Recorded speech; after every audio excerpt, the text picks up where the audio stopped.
हमारे ब्रज में हुए श्री गोविंद दास। कौन? गोविंद दास ठाकुर जी के सखा थे, ठाकुर जी उनके साथ खेलते थे।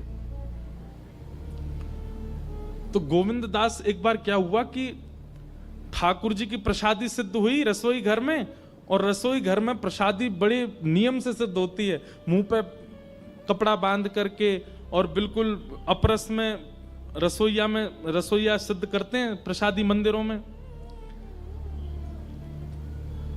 मुंह पे कपड़ा क्यों बांधते हैं? कि कहीं प्रसाद की सुगंधी अगर हमको आ गई तो कहीं सुगंधी से हमारी जीभ में पानी आ गया तो ठाकुर जी भोग नहीं लगाएंगे। इसीलिए उसको कहते हैं अमनिया। क्या बोलते हैं? अमनिया। ठाकुर जी को जो निवेदित नहीं हुआ है, वो रोटी, वो सब्जी, वो दाल जो आपने बनाई, उसको बोलते अमनिया। मतलब उस पर हमारा मन भी नहीं आया अभी तक। ठाकुर जी पाएंगे उसके बाद हम उसका सेवन करेंगे, इसलिए उसको अमनिया कहा जाता है। इसलिए कई बार कई भक्त लोग आते हैं ना, कुछ खीर बना के लाते हैं, हलवा, तो मैं उनसे पूछता हूं अमनिया है? तो बोलते हैं क्या? मैं कहता तो अमनिया है? तो बोलते अमनिया मतलब, मैंने कहा शुद्ध है ना, भोग तो नहीं लगा, किसी ने पाया तो नहीं? बोले हाँ हाँ हाँ शुद्ध है। अमनिया का मतलब जिसपे आपका मन, खुद का भी मन ना आया हो अभी तक, जिसकी सुगंधी आपको नहीं पता हो, जिसकी सुगंधी, जिसका स्वरूप आपको अभी नहीं भाया हो, केवल ठाकुर जी को भोग लगे, उसको अमनिया कहते हैं। अब इसमें कई पद्धतियां हैं अलग अलग संप्रदायों की। कई मंदिरों में चखिया होते हैं। चखिया कैसे होते हैं? ठाकुर जी के लायक है कि नहीं, फिर ठाकुर जी को भोग लगता है। कई मंदिरों में ऐसा नहीं होता। तो रसोईया प्रसादी लेकर के जा रहे थे, तो बीच रास्ता में गोविंद दास बैठे थे रसोई और मंदिर के बीच में। तो गोविंद दास बोले, ए रसोईया बाबा, एक काम करो, थाली यहीं धर दूं, मैं पालूं पहले। रसोईया को बड़ा गुस्सा आया। बोले ठाकुर जी को भोग लगा नहीं है, ठाकुर जी को निवेदित हुआ नहीं, और तुम कैसे कह रहे हो कि हमको दे दो, ठाकुर जी को भोग लगेगा पहले। बोले अरे नहीं नहीं नहीं, ठाकुर जी को बाद में लग जाएगा, पहले मुंह पवाओ। तो रसोईया ने थाली ले जा करके रख दी रसोई घर में, और दौड़ करके गोसाई श्री विठलनाथ जी, जो श्रीनाथ जी के प्रमुख सेवक थे, उनसे जाकर के शिकायत कर दी। बोले गोविंद दास के ऊधम दिन प्रतिदिन बढ़ते जा रहे हैं। बोले आज क्या हो गया? बोले मैं भोग लेके जा रहा था ठाकुर जी के लिए, और ये गोविंद दास बीच रास्ता में ही कह रहे हैं मुझे पहले पवा दो, और जिद कर रहे हैं, बोले ठाकुर जी बाद में पाएंगे, पहले मैं पाऊंगा। गोसाई जी बोले ये तो गलत है, ठाकुर जी की प्रसादी पहले कैसे पालेगा, बुला के लाओ उसको। तो गोविंद दास सामने आए। गोसाई जी बोले, हे गोविंदा, तुम क्या कर रहे थे आज? ठाकुर जी का भोग लगा नहीं, तुम पहले ही मांगने लगे प्रसाद। तो गोविंद दास के नेत्र बंद हो गए, सजल हो गए। बोले जय जय जी, आपको लाला ठाकुर जी जो है कहा है ना, जे तो भोग पाते ही और अपनी लकुटी उठामे, छड़ी उठामे, बंसी उठामे, गैया चरावे वन में चले जाएं। और फिर ये जब चले जाएं, भोग के बाद आरती होवे, आरती के बाद मंदिर बंद होते, तब ये चले जाते हैं। उसके बाद हम लोगों को प्रसाद मिलता है। हम प्रसाद पावे में रहे में, तब तक ये वन में चले जाएं। अब मैं प्रसाद पाके जब वन में जाऊं तो ये ढूंढते नहीं मिले, फिर मुझे पूरा दिना निकल जाए, मैं खूब ढूंढूं, वन में ना मिले, वृक्षन पे ना मिले, यमुना जी पे ना मिले, सब जगह ढूंढ आऊं, और इतने में ही संध्या के घंटे घड़ियाल बज जाएं, ठाकुर जी के उत्थापन की आरती होने लगे। ब्रजभाषा समझ आ रही है?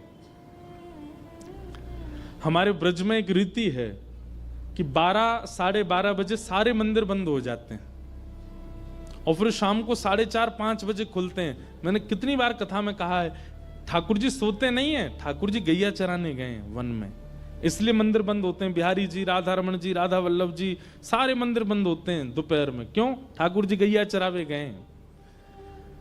तो गोविंद दास बोले आप भोग पधराओ, भोग पधरावे के बाद फिर आरती करो, आरती के बाद फिर कपाट बंद करो, ये तो चले जाएं गैया चरावे, और फिर के बाद हमें मिले प्रसादी। और प्रसादी में इतने सारे भक्ता में कि धीमे धीमे पूड़िया में, धीमे धीमे सब्जियां, इतना विलंब है जाए कि ठाकुर जी फिर हम ढूंढवे जामे तो जंगल में ढूंढते नहीं मिले। या हमारे मैं कह रहा हूं, मुंह पहले ही पवाए दो ताकि मेरा पेट भर जाए तो मैं लाला के संग जंगल चलो जाऊंगो गैया चरावे। ये सुनकर के गुसाई जी के नेत्र सजल हो गए कि भाई इस कलिकाल में आज भी गोविंद दास को ठाकुर जी का अनुभव होता है। ये ठाकुर जी के साथ के तब से उन्होंने नियम बना दिया, वो जब तक गोविंद दास है इसको पहले ही पवा दिया करो ताकि ठाकुर जी के संग गैया चराने जा सके। ऐसे कुछ भक्तों के लिए ठाकुर जी ने ये अधिकार दिया क्योंकि उनका भक्ति भाव, उनका प्रेम भाव सख्य की स्थिति में, ठाकुर जी को वो सखा मानते हैं। गोविंद दास जी का अगर आप चरित्र सुनोगे तो कई विषयों पर आपको विश्वास ही नहीं होगा। एक प्रसंग सुनाऊं, हो सकता है कई लोगों के मन में ये आ जाए ये कैसे हो जाएगा, पर ये है।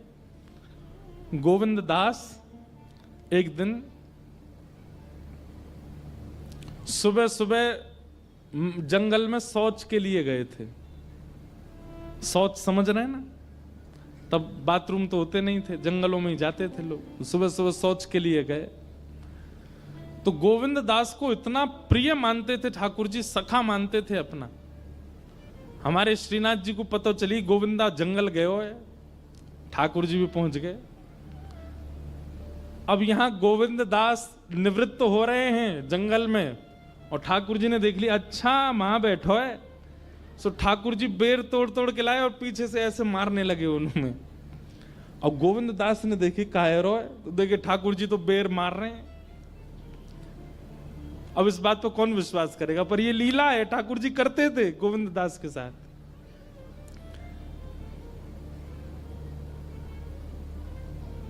ऐसे ऐसे चरित्र हैं। और फिर पता गोविंद दास क्या करते, जो बेर उनमें पड़ता बैठी बैठी अवस्था में पकड़ के वो ठाकुर जी पे मारते थे।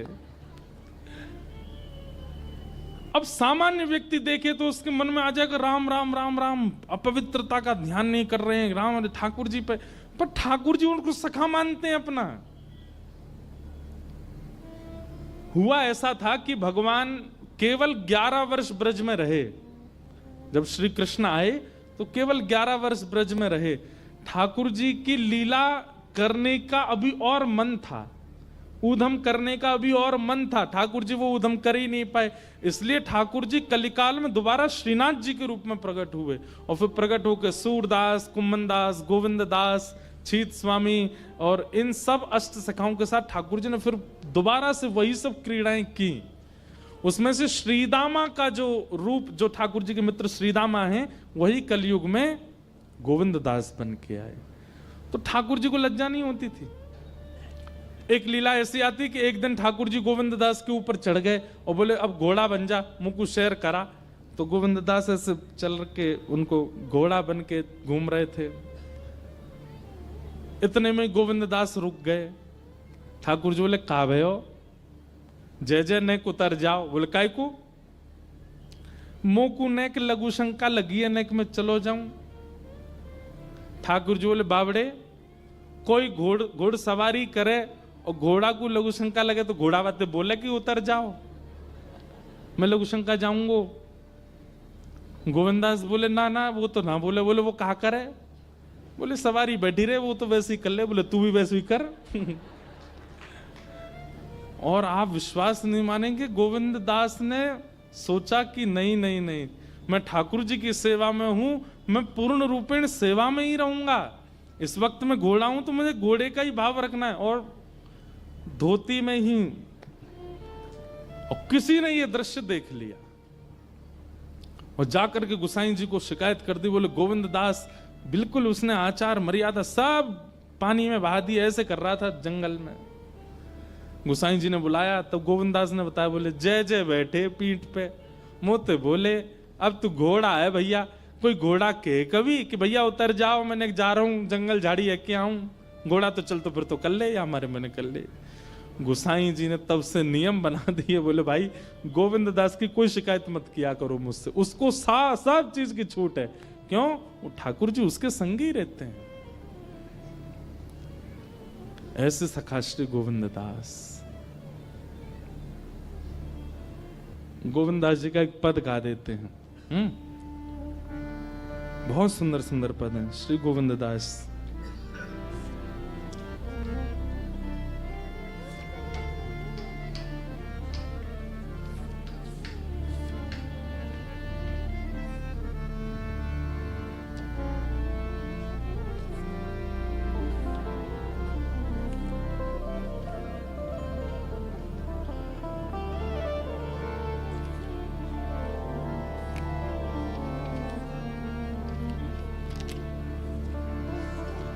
प्रीतम प्रीत ही सौंपई है, प्रीतम प्रीत ही गोविंद दास कह रहे हैं।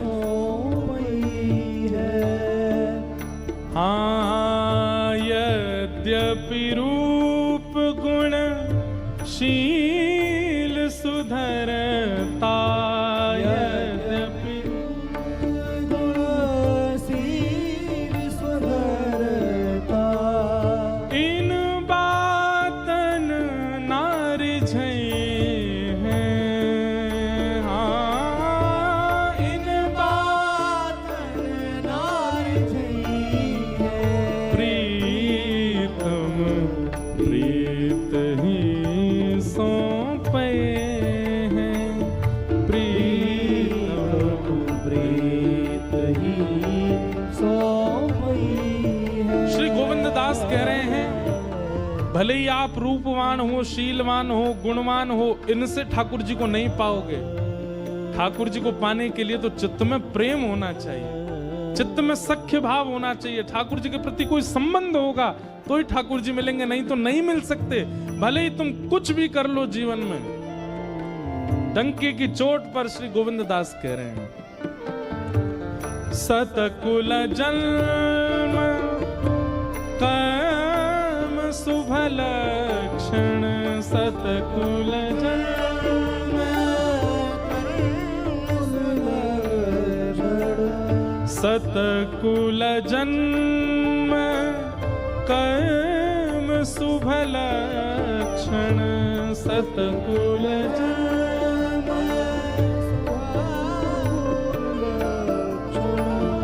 वेद पुराण पढ़े हैं। वेद पुराण पढ़ी है, प्रीतम प्रीत ही सौंपे हैं, प्रीतम प्रीत ही सौंपई है।